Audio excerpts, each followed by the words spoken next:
अस्सलाम वालेकुम। आप देख रहे हैं PA न्यूज़ HD और मैं हूं आपके होस्ट सादिया बतूल। शामिल करते हैं आज की अहम खबरें। मरियम नफीस ने शौहर से लड़ाई से बचने का तरीका बता दिया। लाहौर शोबिस इंडस्ट्री की मारूफ अदाकारा मरियम नफीस ने शौहर से लड़ाई के दौरान अपनाया गया दिलचस्प असूल बता दिया। निजी टीवी के प्रोग्राम में अदाकारा मरियम नफीस ने शिरकत की और इस दौरान मुख्तलिफ मौज़ूआत पर इजहार ख्याल किया।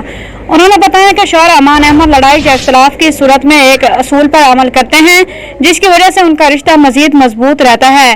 मरियम नफीस ने बताया कि हमारे दरमियान एक असूल है, या यूं कह लें कि एक रिवायत है।